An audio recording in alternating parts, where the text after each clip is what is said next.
This episode is brought to you by Birkeland Associates. Okay, so your company is growing fast. Stuff's moving 1,000 miles a minute. It's exciting, but all that speed without the right systems in place can hurt you at scale. Enter Birkeland Associates. Fractional CFOs, bookkeepers, tax and people ops experts, Birkeland helps you build the right systems that can keep up with your growth and can handle all the finance, accounting, tax, and hiring services that consumer startups need to scale. From ensuring your fundamentals are sound to making sure you're prepared for the next funding round, Birkeland Associates gets consumer startups. For more information, head to birkelandassociates.com, and you can check out their toolkits for startups as well. Link is in the show notes. Today's episode is also brought to you by Skillful. Skillful runs online immersive programs that helps launch and accelerate careers in business roles in tech. Join one of Skillful's upcoming cohorts to learn what you need to know and from who you need to know. Skillful recently released their Core Sprint for January. Their Core Sprint is great for business generalists, anyone looking to get into biz ops and build their SQL and problem-solving skills. They also have 2 additional sprints that will be dropping soon. Their Strategic Finance Sprint for finance professionals looking to learn how to level up their experience for a strategic finance role, and their Product Strategy Sprint for professionals who currently work cross-functionally with a product team, or if you want to understand how product strategy and business strategy intersect. No prior product experience is required. So early bird applications for their Core Sprint, that's the one geared towards business generalists, are now open. Use the exclusive code EARLYBIRD2021 if you apply before December 1st. Head to joinskillful.com. Also, it's located in the show notes before December 1st for access to an exclusive early bird pricing.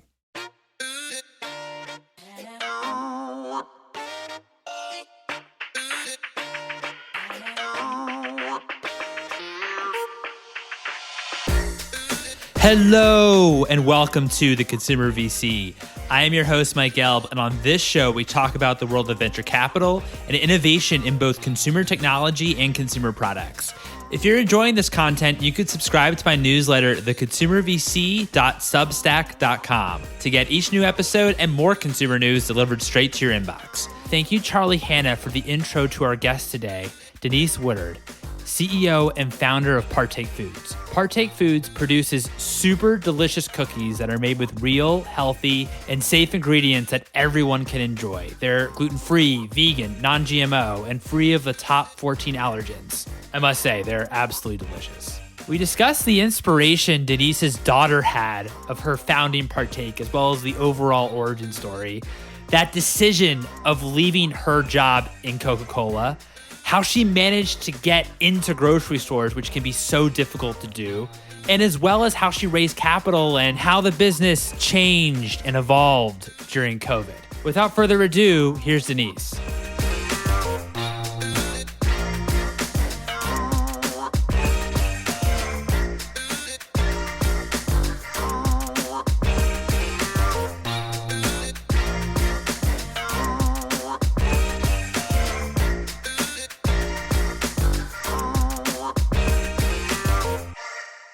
Denise, thank you so much for joining me today. How are you? I am doing well. I'm so excited to be here. This has been a long time in the works, so I'm excited to have this conversation. Long time in the works, and thanks so much again for bearing with me these past couple months. Really excited to have you on. I wanted to first start at the very beginning. What attracted you to the wonderful world, the crazy world of CPG, and how did you kind of go about getting a job working in big corporate at Coke? Sure. So I think the thing that I love about CPG is seeing how a brand can have such an effect on people and like how create like whether it's like a packaged soft drink when I was at Coca-Cola, like how it can inspire moments of happiness and also see like how brands can do so much to inspire goodness in the world through social mission efforts. And I like the fact that it was like tangible products that I was working on. I feel like I have a lot of friends who work in tech and I don't fully understand what they're doing a lot of the times. Like cookies were not that complicated or beverages. And so I started my career at Coca-Cola in 2008 and I had a variety of sales and marketing related roles across their trademark brands across multicultural marketing. And then my last role there was working in their venturing and emerging brands group, which is this amazing experience where I got to work on a lot of the entrepreneurial brands that Coke had either acquired or invested in, like Honest Tea and Zico coconut water. That's amazing. That's amazing part of that experience working in Coke variety of capacities, and also with the brands that they acquired, Zico. And we're going to be having Mark on here on the show in about a month, which I'm super stoked about as well. That's super cool though. So I'd imagine maybe you got the hint of entrepreneurship maybe by that experience of working with some of the acquisitions or part of the product development team. What I guess sparked you to start Partake Foods? Sure. So I think I had always had like a very entrepreneurial spirit. My dad's an entrepreneur. I always had a side gig, even when I worked at Coke. I had an eBay business that did six figures. I had a ticket brokering business at some point. So I always had like something going, but never anything scalable that was worth leaving my career for. And then my daughter came along and she's 6 now, but right around her first birthday, we learned that she has a lot of food allergies. She's allergic to tree nuts, eggs, corn, and bananas. And Partake came to be in the summer of 2016, or at least the idea came to be when our nanny, who has some equity in the company, was tired of hearing me complain about all the things I couldn't find in the allergy friendly snack space and challenged me to do something about it by starting a company. Wow, that's amazing. So very inspired by your child. That's awesome in terms of just seeing and understanding that there wasn't options that were there for her, especially sweet options.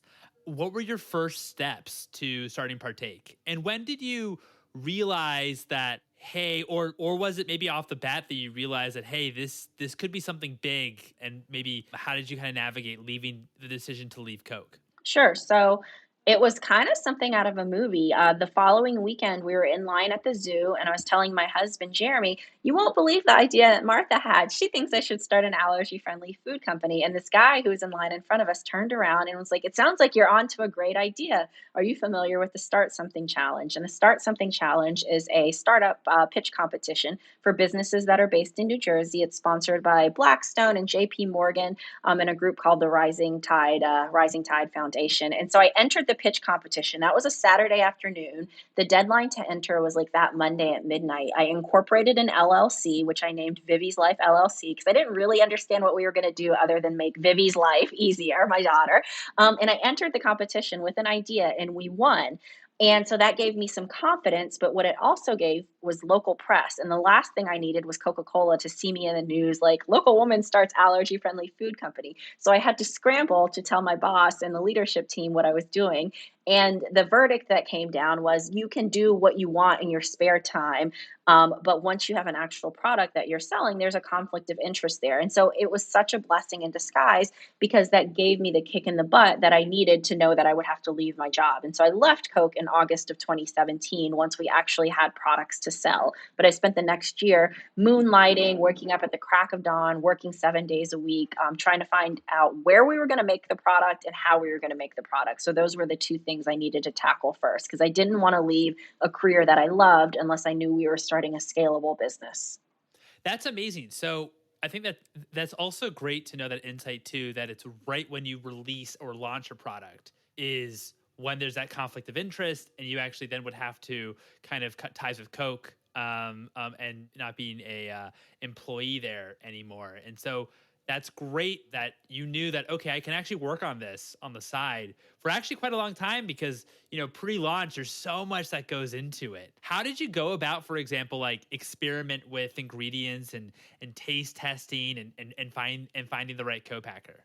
From an experimenting with ingredients and taste testing perspective, Martha, our nanny, and I went and spent an ungodly amount of money at Whole Foods and failed horribly in the kitchen. And then I started to realize why so much of the gluten-free stuff was made with rice flour and xanthan gum and a ton of sugar. It's kind of hard to formulate without that unless you're a professional. And so through a cold LinkedIn message, I was able to find a product developer who was able to help bring my vision to life, who we still work with us to this day.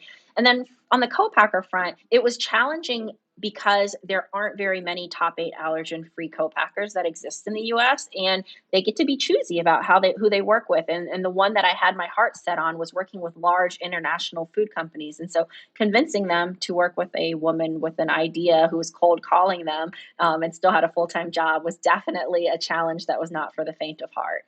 It reminds me a little bit of a conversation I had with Sarah LaFleur, the founder of LaFleur, and she was saying how, yeah, to like convince manufacturers to kind of be on board and kind of give you a shot, it's really hard. What were some of the tactics that you kind of did? I don't know if I would recommend this, but I ran a Kickstarter campaign because I figured if I could go back to them and say, look, there's hundreds of people who want this product, it would give me a little more credibility. And thankfully that worked. And we were able to negotiate a couple of smaller production runs where we could mix flavors. So we launched with 3 flavors, and now we're doing dedicated production runs of 1 flavor, but they allowed me to combine 3, and they allowed me to do, 1 shift a quarter for the first couple of quarters. And so to see if we could build up a real business before we started talking about entering into a longer term relationship. So I think it was a bit of protection on both sides because they probably didn't want to enter into a long term agreement with me anyway at the time. So it was really nice. Were able to do the Kickstarter, get some early adopters that way, get some initial a small amount of brand awareness, and it gave us the credibility with the co-packer to get them to agree to work with us. That's amazing. That's great. How did you also approach on the brand and marketing side very early on? What were you going for? Sure. So I wanted to create a brand that satisfied the needs that like the white space that I felt that existed when I was looking for products for my daughter. And so the places where I felt like there were gaps were finding a product that tasted good, not just good for allergy friendly, but just good, that had ingredients that I could actually understand, that I felt good about giving to her. And that came from a brand that was cool enough that people without food allergies would willingly eat it. I think one of the things with food allergies and dietary restrictions is you often feel excluded and you often feel isolated because you can't participate, or pun intended, partake in social events because you're not able to eat the foods that are served. And then when you bring something that no one else is aware of because it's a food allergy product, for lack of better words, it makes you feel even more isolated. And so I wanted to create a brand that made products that tasted good, that had ingredients you could feel good about, but that appealed to people with or without dietary restrictions. Through hundreds of demos, we started to realize there was a really high barrier to entry with the food allergy consumer. So they weren't trying the product anyway because we weren't in thousands of stores yet. They hadn't heard about us in their local groups. And so thankfully, there were these much broader consumer groups that were early adopters, moms who needed a school safe snack, even if their kid didn't have food allergies. It's like health conscious millennial customer who just wanted a cookie that tasted good, that had ingredients they could understand. And then lots of other underserved and underrepresented communities outside of those with food allergies, women, minorities, people who wanted to support a Black owned business. And so through the hundreds of demos that we did pre-COVID, we were able to understand who was adopting our product and why they were. And food allergies was not like the thing that came up over and over again, surprisingly. But that's also a good thing, right? Yes, that's what we wanted. How did you approach the launch of Partake Foods? Were there specific sales channels that you were in or about to be in? What was the approach there? I wish I could say it was more sophisticated, but it was me pulling up to a storage unit in Jersey City, and filling up the back of my SUV with cookies and driving to a hit list of natural food stores across the city. And I sold cookies out of my car for about 9 months and did demos nearly every day to understand what was driving consumers to buy our product, how we stacked up against competition. Because I think I knew with not much of a network in VC and without any kind of individual family wealth that it was going to be really hard for me to raise money. And so I couldn't make any mistakes that would be so big that they'd put me out of business. So I needed to make sure that I understood the foundational elements of the business. And so I wanted to start small. So there was no splashy launch, which was a little defeating. Like you read these stories on like a lot of the industry trade publications about, a company launches in this huge chain or with this huge amount of funding. And so it kind of felt like an outsider looking in because we didn't have those things. But I think it made our business stronger to not have those. That makes a lot of sense. That's also just super cool that you were just that hustle of selling cookies out of your car for 9 months, doing demos every day, validating the product, being there, not actually hiring anyone to actually do the demos, you doing it yourself. That's amazing. And what I guess was the reaction from the natural goods kind of community and some of the stores that you were in? I think we're really fortunate to be based in the New York City area because a lot of the store managers and buyers have an appreciation for like hustle and grit. And whether or not they thought I was going to succeed or they were into the product, they were willing to give me a chance. And I think the fact that I would like show up with my demo, like sell the product in and be willing to do a demo right there, like gave me like for lack of better words, like street cred with them. And so they wanted to see us win. And so the natural foods market in New York was so receptive to our brand. And I'm so thankful that we started the brand here, because I think about other places in the country where there isn't that network of independent stores where you can kind of go sell in one off and start to validate your proposition. And that's great too, because if you have that buy-in too from store owners that people want to see you win, then your product might be placed, on shelves maybe a little bit better than other products, right? And that's amazing too, since you obviously had these very personal relationships as you were doing demos, every day for 9 months. That's terrific. When did you decide that, hey, maybe we need some funding? We should maybe raise around or start to meet investors. When did it make sense in order to do so? So it was after I had emptied my 401k, sold my engagement ring, and maxed out all of my credit cards. And so we bootstrapped the business as long as we possibly could. And then we went out and raised a friends and family round. We ended up raising around $400,000 that came in over the course of probably 6 months, and came in, $5,000 and $10,000 checks, and from friends and colleagues and former colleagues, and just like a wide group of people in our network. And that's what gave us the money to continue to scale the business. At that point, we had gotten acceptance into a region of Whole Foods and into Wegmans. And so it was getting more expensive to run the business. And I couldn't do all the demos myself at that point. And so we had to raise some money to be able to support the growth. Wow, that's amazing. What were maybe the biggest reasons why an investor would pass early on? That was the thing that was most frustrating. Nobody really ever gives you a no. It was just like a not right now, or come back after you hit this threshold, or and there was also then when I did get a no, it was like feedback that was so polarizing. Some people would be like, the category's too crowded. And then other people were like, category's not big enough. And so there was no overwhelming reason that people were not investing. Do you ever find that when it comes to angels or maybe first check in of the really small rounds of CBG, that there isn't that much supply, like there isn't a lot of investors, or there were, actually a lot of investors? I'm just kind of curious. It didn't feel like there were that many, or like the angel groups. It felt like there was an angel group for every affinity, whether it was an alumni network or geography or whatever. But it felt like tech was much sexier. Although product, I felt like was easier to understand. I had customers and I had sales and I had a tangible product, but that was not as sexy as a SaaS company. And so I think that in the pool of angel investors, there seemed to be a much larger focus on enterprise software companies than there were on food companies, and specifically allergy-friendly food companies. When did you decide to expand outside the tri-state area? Sure. So I think this was actually another kind of serendipitous moment in the business. The Whole Foods region that we got acceptance in was the Southwest. So we launched in Arkansas, Oklahoma, Louisiana, and Texas. We didn't qualify as a local brand in our home region of the Northeast because we manufacture our cookies on the West Coast. And so you had to be headquartered and manufacturer within a 90-mile radius. And so thankfully, the Southwest region buyer was willing to take a chance on us. But I feel really helped our story, because at that point, it's one thing to sell a premium natural food product in New York, LA, like a coastal city. Selling it in Louisiana, Arkansas, Oklahoma, and Texas, I feel was more of a stronger proof point for us.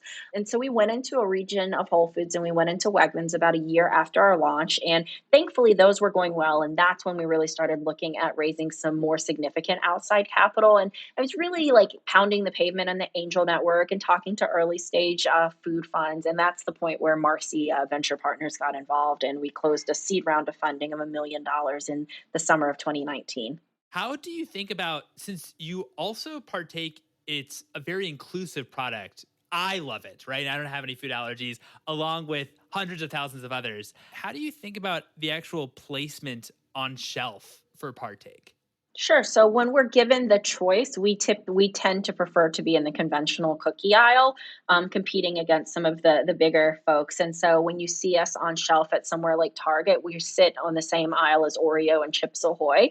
I prefer to be in that set. I think oftentimes people have a negative connotation with allergy friendly or gluten free. And so someone like yourself might not be going to check out the gluten free cookie aisle because you might think they all taste like cardboard. So if we can get eyes in the bigger, more busy cookie aisle, and then people can see our ingredients or get drawn in by our packaging, we think that we have a better shot, and we think it better aligns with our brand proposition. So when did Marcy get involved and how were you introduced to Marcy Venture Partners? Sure. So Marcy invested, we closed our seed in the summer in June of 2019. I met Marcy in the spring of 2018. So I was still selling cookies out of the car. So we were definitely too early for them, but they were believers in our mission and our products and me, and were not turned off by the lack of splashy launch, but I think instead appreciated the hustle mentality of growing the business brick by brick. And thankfully, our business continued to meet the metrics that I suggested were going to happen. And so they came on board as our lead investor in our seed, and then reinvested at our Series A. And we were introduced to Marcy through one of our friends and family investors who's in the music business. Had a connection to one of the partners at Marcy, and that's how we got introduced. That's awesome. That's really cool. That's really cool. And so, how did COVID affect Partake? It was interesting because I feel like there's a few pandemics going on in our country. And so I was nervous at the start of COVID because we started 2020 in 350 stores and we finished the year in about 5,000. And so we had a lot of big growth planned and new distribution planned during COVID. So I was nervous because a lot of our marketing strategy has hinged on in person interactions, whether that's local festivals or demos. And then George Floyd got murdered. And then there was this like renewed interest or new interest in supporting BIPOC and Black owned brands. And we saw a level of inbound attention, whether it was from potential investors or influencers or retailers, unlike anything we've ever seen. So it was a really weird time in our business because this very unfortunate circumstance happened. Someone lost their life. This overdue conversation was happening, and then our business was benefiting. And so we thought about how could we use the circumstance to do good. And so we were able to double down on some of our social mission efforts, a partnership that we have with historically Black colleges and universities, a partnership that we have to donate product and monetary donations to a group called the Food Equality Initiative that feeds food insecure families managing food allergies. And so we thought about how could we take this good that's come our way and put more good into the world. So 2020 was actually a banner year for our business. Wow. So, yeah, I can only imagine because you take something that was incredibly overdue, obviously a tragedy in George Floyd losing their life, but that puts a lot of tension onto Partake. However, you're using that, your voice, your platform, in order to do good with these partnerships. So, how do these partnerships work? I think there's been a plethora of them. So we had some increased distribution that was already planned. So we launched Target nationally last year, expanded with Whole Foods, went into Sprouts, went into Fresh Market, expanded with Wegmans. So there was that. Then there's the social mission partnerships that we have. So the Food Equality Initiative during the month of June, and it was already planned. So that worked out really nicely because that was our biggest month on ecom probably in the history of our business in June of 2020. We donated 10% of our revenue to the Food Equality Initiative. So we were able to feed over 5,000 families that summer. And then we continued to make product donations throughout the year. And then kind of in my frustration with the lack of diversity in the food industry and specifically in the natural food industry, which I think I saw in my experience at Coke and I've seen as we've been trying to build our team at Partake, thought about how could we touch potential candidates at an earlier point in their life to give them the social capital and education they need about the CPG industry to be set up for success. And so we launched a program called the Black Futures in Food and Beverage Fellowship. We partnered with 5 historically Black colleges and universities last year, and we had 7 fellows who joined us for an 8-week curriculum that was really modeled after the Chobani Incubator, which we were fortunate enough to be a part of. Culminated with a virtual career day where we had larger companies like Chobani and Beyond Meat and smaller companies like A Dozen Cousins and Pipcorn participate, and all of our fellows were able to either find a full-time job or an internship. And so we're launching our second cohort of that program, and it'll be doubled in size in terms of universities touched and fellows, and it'll kick off next month. That's amazing. That's amazing. That's super inspiring, just the way that you've been able to give back and also make the natural foods industry a lot more inclusive. That's just terrific. That's terrific. And D2C, is it that was started in 2020? Is that right? We started our online channel when we launched, but I will say we didn't focus a lot of efforts there. Last year, we were not on Amazon. We've gotten on Amazon this year. And so our e-com is split between our own Partake Foods website as well as Amazon. But the bulk of our business is definitely brick and mortar retail or kind of like alternative channel food service. Cool, cool. No, that's great. It's great. I'd say like I think that what's also interesting too is you were omni-channel then from the very beginning, is that right? Which is really fascinating because, I've had on quite a few brands that started off digitally native, didn't start off a brick and mortar. I mean, I would say like, what's maybe some advice that you might have for those that are thinking of starting a food or beverage business when it makes sense to go omni-channel from the very beginning or try to do, be digitally native and only digitally native? Sure. I think the thing that scares me about digitally native, I think, is how some of the advertising platforms through iOS updates can switch the game up on you very quickly. And like you can be in for a big surprise from a cost of acquisition perspective or whatever it may be. Because of my experience at Coca Cola, I felt better equipped on the retail side of the business. And as much as I love a good online shopping experience, I don't think people are ever going to stop shopping in a store. And I think, in showing to potential investors our business, like I think it's really healthy to be able to say that we can win across all channels, not that, just certain people are buying us or just certain geographies, but really being able to show the breadth of how our brand can appeal to multiple consumer groups is really important to me. And as an inclusive brand, I think it's really important that we're as accessible as possible. And so when I think about some of the retailers that we partner with or that we're partnering with for 2022, it's important to me that people everywhere at an accessible price point can get our product. And when we are on our website only because of fulfillment costs and shipping costs, we have to sell the product in larger numbers and not everybody can afford to spend $30 on cookies at one go. And so if somebody can go to their local retailer no matter where they are in the country and pick up a box of cookies for $3.99, I feel better about that. I mean, those are all excellent points. It reminds me a little bit of a conversation that I had with John Sebastiani, who's the founder of Crave. And what he was saying, how for brands that don't start with like, omni-channel from the very beginning or in retail, they're not priced for wholesale. They're only priced for digitally native, which is very different. It's a bit of a different beast.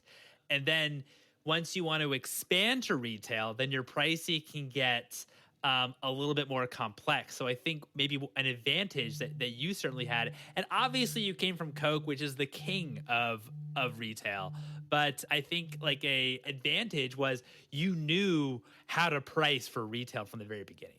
And I think that was one of the reasons we started small, though, because I think Coke had a lot more sophistication than I had or have access to. And so I figured if I could start in a small set of stores, I could understand how often do we have to promote? What's our trade spend really going to look like? How much are distributors going to want to take? Are distributors running different deals with different customers? What does that look like? It gave me some time to kind of get my sea legs under me to understand how to price appropriately for different channels and for different pack sizes. And I think that was an advantage that we had from starting in a really small way. That makes a lot of sense. I think being constrained sometimes can, also give you so much opportunity because it allows you to go so much more with your dollar in a lot of ways or think creatively how to do so. Since you grew Partake really fast, I know it's still growing very, very quickly. How do you approach hiring and building the team for Partake?